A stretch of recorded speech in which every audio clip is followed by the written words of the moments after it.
आसान लड़ाई नहीं है, ये बड़ी गहरी और बड़ी दूर तक मार करने वाली लड़ाई है। आप सोचो कि खाली गोरे अंग्रेजों को भगाने मात्र में हमारे क्रांतिवीरों को 7,32,000 का तो संगठन खड़ा करना पड़ा, 4.5 करोड़ भारतवासियों को सहयोगी और समर्थक बनाना पड़ा, 480 करोड़ रुपए खर्च किए, तब जाकर खाली अंग्रेज भारत से भागे। अब उसकी तुलना आप करो 7,32,000 का संगठन उस जमाने का, जब हमारी आबादी 20 करोड़ की थी, फिर 4.5 करोड़ लोगों का सहयोग और समर्थन उस जमाने में, जब आबादी हमारी 33 करोड़ हो गई। तो अब आबादी हमारे देश की 120 करोड़ है।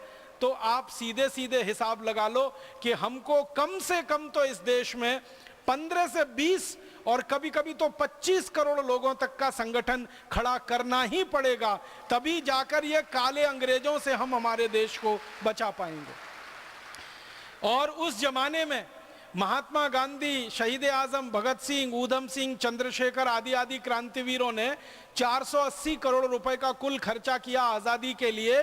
तो आजादी के 63 साल के बाद रुपए का अवमूल्यन हो चुका है, तो हमें तैयारी रखनी पड़ेगी कि कम से कम हजारों करोड़ रुपए का खर्चा अब इस भारत स्वाभिमान की सफलता के लिए खर्च करना ही पड़ेगा। इसके अलावा कोई दूसरा विकल्प है नहीं हमारे पास, और खर्च करना पड़ेगा तो इसको जुटाना भी पड़ेगा, क्योंकि और कहीं से आएगा नहीं ये पैसा।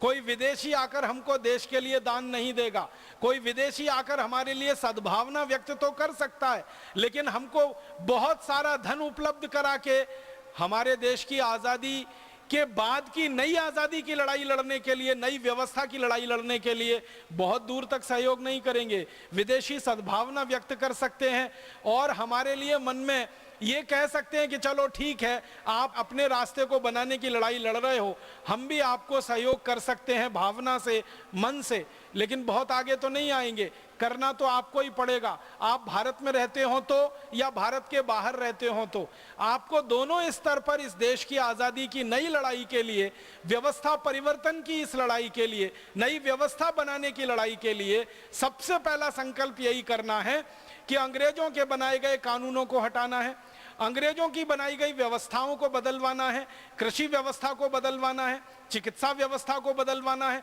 शिक्षा व्यवस्था को बदलवाना है, कानून और न्याय व्यवस्था को बदलवाना है, प्रशासनिक व्यवस्था को बदलवाना है, सभी व्यवस्थाओं को आमूल चूल पूरा बदलवाना है। कानून ये रद्द कराने हैं। अब आप जानते हैं कि कानून को रद्द कराना और नया कानून बनाना ये संसद करती है या विधानसभाएं करती हैं। तो संसद और विधानसभाओं में ऐसे लोगों को भेजना पड़ेगा कि जो हमारी इस बात से सहमत हो कि अंग्रेजों के बनाए गए सारे कानून रद्द होने चाहिए और उनके स्थान पर नए कानून बनने चाहिए।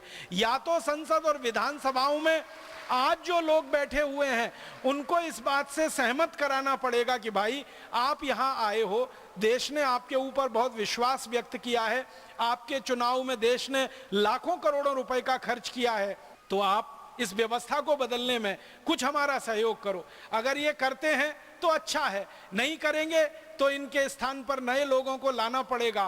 काम तो ये करवाना ही है, ये लोग करें या इनके स्थान पर आए हुए नए लोग करें, और ये काम होगा संसद और विधानसभाओं से।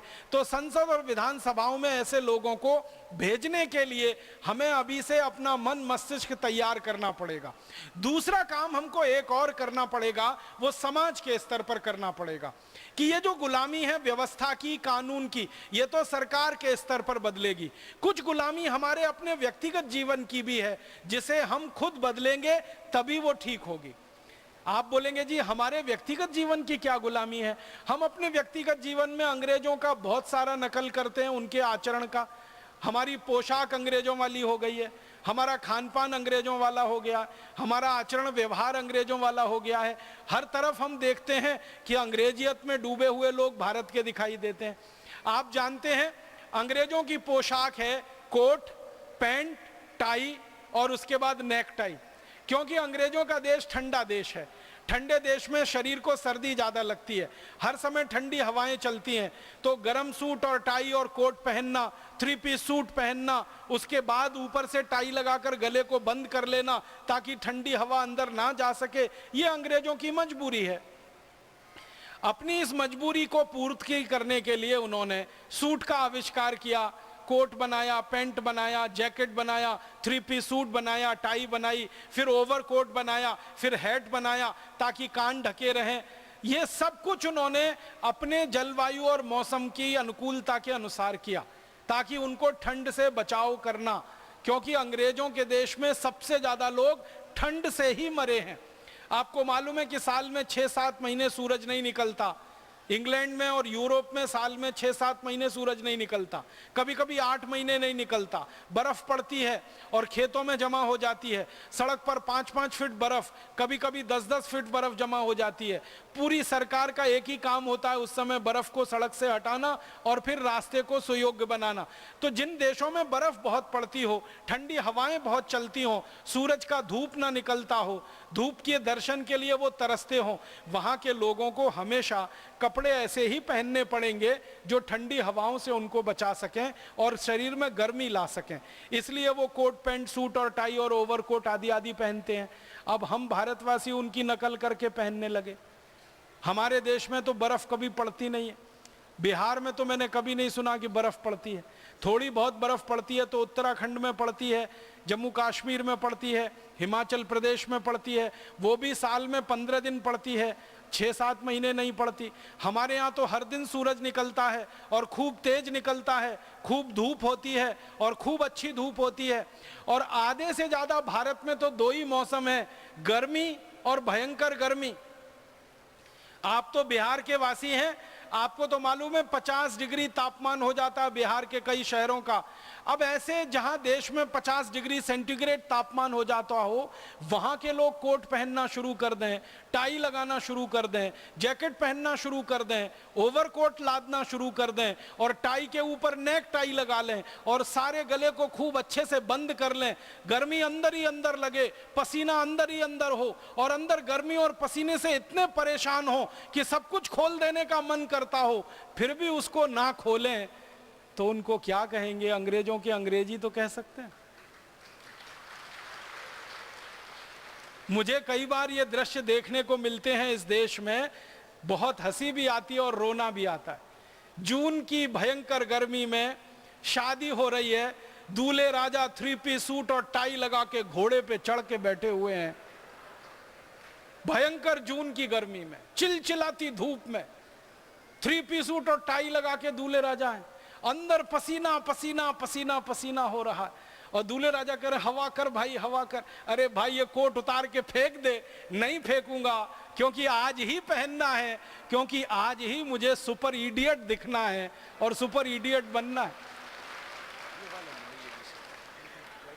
तो हमारे देश में ये जो भूषा की गुलामी है, ये हमें व्यक्तिगत स्तर पे बदलनी है। मैं हाथ जोड़कर निवेदन करता हूं भारत स्वाभिमान के सभी कार्यकर्ता भाइयों बहनों से कि अंग्रेजों की पोशाक को जितनी जल्दी छोड़ सकें छोड़ दें। तो आप बोलेंगे जी भारतीय पोशाक क्या है? कुर्ता पहनो, पायजामा पहनो, धोती पहनो, साड़ी पहनो, ये सब भारतीय पोशाकें हैं। बहनें तो अभी भी काफी भारतीय हैं क्योंकि वो तो साड़ी पहनती हैं या सलवार सूट। भाइयों में बहुत गड़बड़ी आई है, अपनी पत्नियों को तो साड़ी पहनाएंगे और खुद 3 पीस सूट और टाई लगा के जाएंगे उनके साथ। पत्नी भारतीय है, पति विदेशी है। कहते हैं पति पत्नी एक ही गाड़ी के 2 पहिए हैं, एक पहिया ट्रैक्टर का, दूसरा साइकिल का, कैसे चलेगी ये गाड़ी? तो हाथ जोड़कर भाइयों से विनती करता हूं कि अगर आपकी धर्म पत्नियों को आप साड़ी पहना रहे हैं तो आप ईमानदारी से धोती कुर्ता पहनिए, नहीं तो लुंगी कुर्ता पहनिए, नहीं तो भारतीय पोशाक पहनिए, कुर्ता पजामा पहनिए। ये नहीं चलेगा कि हमारी धर्म पत्नी भारतीय है और हम विदेशी हो जाएं। तो भूषा की गुलामी छोड़िए, भाषा की गुलामी छोड़िए, फिर भोजन की गुलामी भी छोड़िए। भोजन में हमारी बहुत गुलामी आ गई है। अंग्रेज डबल रोटी खाते थे, पाव रोटी खाते थे, ब्रेड खाते थे, हमने भी खाना शुरू कर दिया। हमारे घरों में अब पाव रोटी आती है, डबल रोटी आती है, ब्रेड आती है। जिस घर में ताजा रोटी बनाने की हजारों लाखों साल की परंपरा हो, उस देश में 3-3 महीने पुरानी डबल रोटी और पाव रोटी आती है, वो भी सड़े मैदे की बनी हुई। जिसको बनता हुआ आप देख लेंगे तो कभी छूना पसंद नहीं करेंगे उसको। तो घर में से ये हटाइए, पाव रोटी, डबल रोटी। ये अंग्रेजों की मजबूरी है कि उनको गेहूं के आटे से रोटी बनाना नहीं आया आज तक। उन्होंने दुनिया में बहुत आविष्कार किए होंगे,